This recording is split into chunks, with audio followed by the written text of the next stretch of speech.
Hi friends, இந்த வீடியோவில் நம்ம எதை பற்றி பார்க்க போகிறோம்னு பார்த்தீங்கன்னா இப்போ வந்து லேட்டஸ்ட்டாக பிரியாணி மேன் வெர்சஸ் இர்ஃபான் இப்போ இதுதான் வந்து யூடியூப்பில் போய்கிட்டு இருக்குது. ரெண்டு பேரும் ஃபைட் பண்ணுற மாதிரி இவர் அவரை பற்றி பேச அவர் இவரை பற்றி பேச இந்த மாதிரி தான் போய்கிட்டு இருக்குது. ஆக்சுவலாக வந்து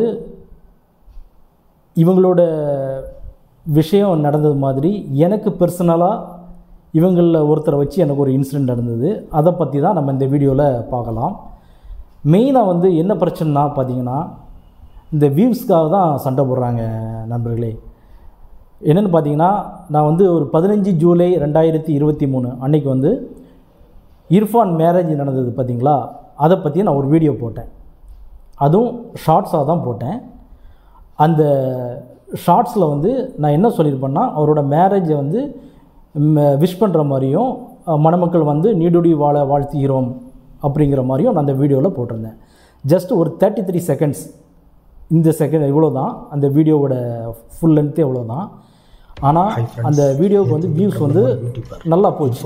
கிட்டத்தட்ட ஒரு 24K வியூஸ் போச்சு. அரவுண்டு ஒரு 600 லைக்ஸ் அந்த மாதிரி வந்தது. அந்த டயத்தில் நான் என்ன ஃபேஸ் பண்ணேன்னா வீடியோ வந்து நல்லா போன டயத்தில் வந்து எனக்கு வந்து காப்பிரைட் ஸ்ட்ரைக் கொடுத்தாங்க. அது யார்கிட்ட இருந்து வந்ததுன்னா இர்ஃபான் வியூஸ்லேருந்து எனக்கு வந்து காப்பிரைட் வந்தது. நான் ஒரு சின்ன சேனல் வச்சுருக்கிறேன். அரவுண்ட் ஒரு 1100 சம்திங் சப்ஸ்கிரைபர் தான் வச்சுருக்கிறேன். ஒரு சின்ன சேனல் வச்சுருக்கிற எனக்கே வந்து காப்பிரைட் ஸ்ட்ரைக் கொடுக்குறாங்க. எதனால் கொடுக்குறாங்கன்னா வியூஸ் போகுது. இர்ஃபான் வந்து கமெண்ட்ஸில் வந்து சொல்லியிருந்தான்னா நான் அந்த வீடியோவை டெலிட் பண்ணிட்டு போகிறேன். சரிங்களா? ஏன் காப்பிரைட் ஸ்ட்ரைக் கொடுக்கணும்? இல்லாட்டி நான் அவரோட செக்மெண்ட்டை தூக்கணும் அப்படின்னு சொன்னால் நான் தூக்கிடுறேன். ஃபுல்லாகவே நான் தூக்கணும்னா கூட தூக்கிடுறேன். எனக்கு இப்போ ஆட்சேபனையே கிடையாது.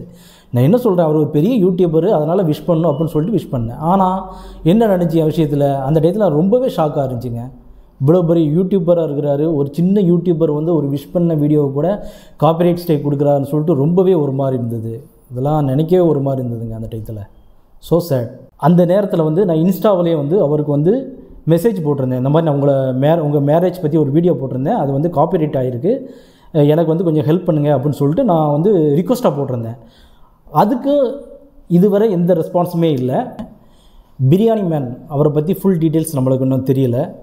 நம்ம சாதாரண மக்களாகிய நாம் வந்து ஏமாந்துக்கிட்டு இருக்கிறோம் நண்பர்களே. சிம்பிள். இதே விஷயந்தான் வந்து biryani man versus Irfan view இவங்க விஷயத்துலையும் இதுதான் நடந்துக்கிட்டு இருக்குது. ரெண்டு பேரும் வியூஸை வந்து இன்க்ரீஸ் பண்ணிக்கிறாங்க. இவர் அவரை பற்றி சொல்கிறதுனால இவர் வியூஸ் இன்க்ரீஸ் பண்ணிக்கிறாரு. பிரியாணி மேன் வந்து இர்ஃபான் பற்றி சொல்கிறதுனால அவர் வந்து வியூஸை இன்க்ரீஸ் பண்ணிக்கிட்டு இருக்காங்க. கடைசியில் வந்து சின்ன சின்ன மக்கள், அதாவது நம்ம வீடியோஸ் பார்க்குற இல்லைங்களையா, அவங்க தான் வந்து முட்டாளாகிறாங்க. இந்த விஷயந்தான் வந்து இந்த பிரச்சனையில் நடந்துக்கிட்டு இருக்குது. மற்றபடி அவங்களோட பர்சனல் விஷயம், இந்த கார் ஆக்சிடெண்ட் அந்த மாதிரி விஷயங்கள்லாம் நம்மளுக்கு வந்து போக விருப்பம் இல்லை. இது வந்து பியூராக வந்து எனக்கு நடந்த இன்சிடெண்ட்டு. இந்த விஷயத்தை பற்றி தான் நான் வந்து உங்கள்கிட்ட ஷேர் பண்ணணும்னு நினச்சேன். அதோட வீடியோஸை வந்து நான் ஜஸ்ட்டு சம் கிளிப்பிங்ஸ் மட்டும் ஆட் பண்ணுறேன். ஏன்னா வந்து நான் திரும்பவும் போட்டேன்னு வச்சுங்களேன், எனக்கு வந்து திரும்பவும் வந்து காப்பிரைட் கொடுக்க வாய்ப்பு ரொம்பவே அதிகமாக இருக்குது. அதனால் நான் வந்து சின்ன கிளிப்பிங்ஸ் மட்டும் நான் ஆட் பண்ணுறேன். நண்பர்களே, இதை பற்றின கமெண்ட்ஸை மறக்காமல் நீங்கள் கமெண்ட் பாக்ஸில் தெரியப்படுத்துங்க நண்பர்களே. மற்றொரு வீடியோவில் நம்ம சந்திக்கலாம்.